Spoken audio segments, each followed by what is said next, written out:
नमस्कार, आप देख रहे हैं पंजाब केसरी लाइव। और जिस तरीके से जो कल हल्फनामा दिया गया है, 85 पन्नों की जो है वो चार्जशीट जो है वो 85 पन्नों की जो जवाब हरियाणा सरकार ने दाखिल किया है सुप्रीम कोर्ट में तोड़फोड़ के मामले को लेकर के, उसका हम आपको विस्तृत जानकारी देने के लिए आए हैं।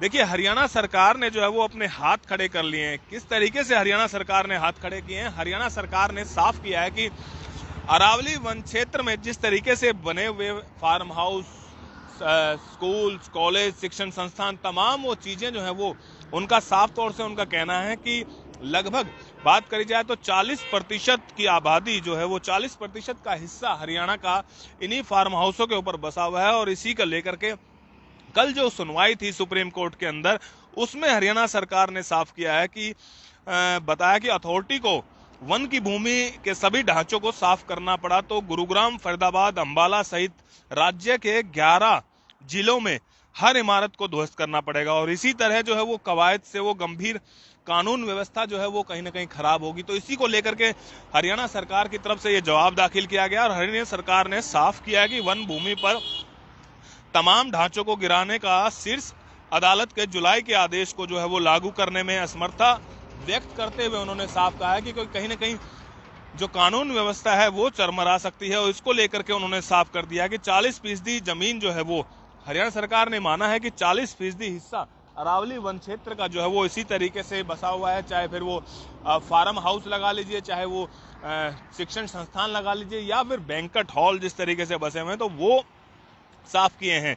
हालांकि इस पूरे मामले पर जो है वो अभी सुनवाई होनी बाकी है और 15 नवंबर को जो है वो इसकी सुनवाई होगी। आपको बता दें कि सरकार ने कोर्ट में 85 पेज का जो है एक शपथ पत्र सौंपा है, जिसके अंदर साफ कर दिया हरियाणा सरकार ने कि उन्होंने पूरे तरीके से खोरी गांव में जो भले ही तोड़फोड़ कर दी, खोरी गांव में जो है वो पूरे तरीके से नेस्ता नाबूद कर चुकी है। खोरी गांव को लगभग जो है वो लाखों की आबादी वहां पे थी, लेकिन अभी तक उन लोगों के ना तो रहने के लिए व्यवस्था हुई, ना ही उनके खाने की व्यवस्था हुई। तमाम वो लोग आज दर दर की ठोकरें खा रहे हैं। लेकिन आपको बता देता हूं मैं कि देखिए, तमाम सरकार के दावे जिस तरीके से जो है वो साफ दिखाई दे रहे हैं, और इसके बावजूद अब जो याचिकाकर्ता हैं उन्होंने वकील से इसे पढ़ने का समय मांगा है।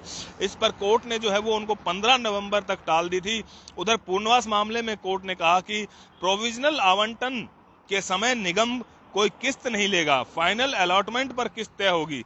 लेकिन देखिए, भले ही सरकारी उसमें सुप्रीम कोर्ट में जवाब भले ही दाखिल किया, लेकिन अभी तक लोगों को किसी भी तरीके के जो मकान हैं वो नहीं मिले हैं। किसी भी तरीके की जो रिहायशी जगह है, उन लोगों के लिए रहने के लिए जगह वो नहीं दी गई है। तमाम पूरे तरीके से खोरी गांव को ढा दिया गया है। खोरी गांव के ढाने के बावजूद लगातार जो कयास लगाए जा रहे थे, खोरी गांव के लोग जो है वो ये कह रहे थे कि हम सुप्रीम कोर्ट में याचिका बकायदा उनकी तरफ से दाखिल की गई थी कि जल्द से जल्द जो है वो उसमें इस तरीके से जितने भी अवैध फार्म हाउस हों उनको तोड़ा जाए। लेकिन अभी तक जो है वो किसी भी तरीके की कोई ऐसी बड़ी तोड़फोड़ की कार्रवाई हरियाणा सरकार या फिर नगर निगम की तरफ से नहीं की, क्योंकि साफ तौर से कहीं ना कहीं ये भेदभाव की नीति जो है वो हरियाणा सरकार की तरफ से दिखाई दे रही है। फिर चाहे नगर निगम की बात कर जाए, क्योंकि जब बड़े संस्थानों, जो बड़ी बड़ी बिल्डिंगें, यानी कि बिल्डर, बड़े बड़े बिल्डरों के ऊपर कार्रवाई करने की बात आती है, तो उस समय जो है वो कहीं ना कहीं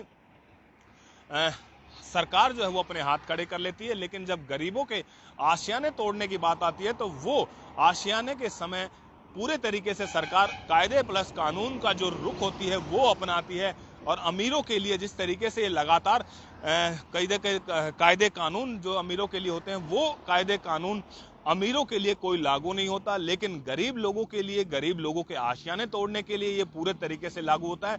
हम आपको दिखा भी देते हैं। देखिए, अभी हम उसी अरावली वन क्षेत्र के ऊपर खड़े हुए हैं, जहां पे आप देखिए बड़े धड़ल्ले से एक बड़े फार्म हाउस, एक से एक बड़े जो शिक्षण संस्थान, एक से एक बड़े बड़े यूनिवर्सिटियां यहाँ पे बसी हुई हैं। लेकिन उन गरीबों का क्या कसूर था, उन गरीबों की क्या गलती थी, जिनके जो आशियाने हैं वो सरकार की तरफ से पूरे तरीके से नेस्ता नाबूद कर दिए। उनके बच्चे जो है वो दर दर की ठोकरें खा रहे हैं, और जिस समय इनकी तोड़ने की बारी आती है, तो उस दौरान जो है वो हरियाणा सरकार ये जवाब देती है कि हम लोग जो है वो सक्षम नहीं है इस चीज को लेकर के, कानून व्यवस्था खराब हो सकती है।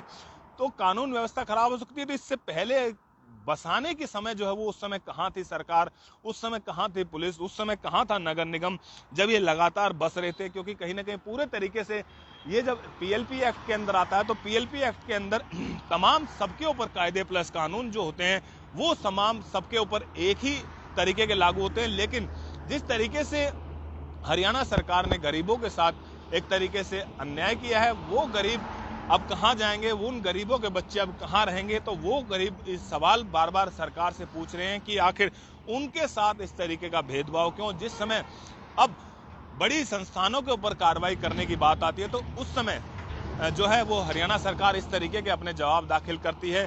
और जिस समय खोरी गांव के तोड़ने की बात थी तो उस समय हरियाणा सरकार ने कहा कि जल्द से जल्द इसको हम नेस्तनाबूद करेंगे। तो फिलहाल अभी 15 नवंबर का समय जो है वो सुप्रीम कोर्ट की तरफ से दिया गया। देखते हैं कि 15 नवंबर को किस तरीके की कार्रवाई सुप्रीम कोर्ट में लाई जाएगी।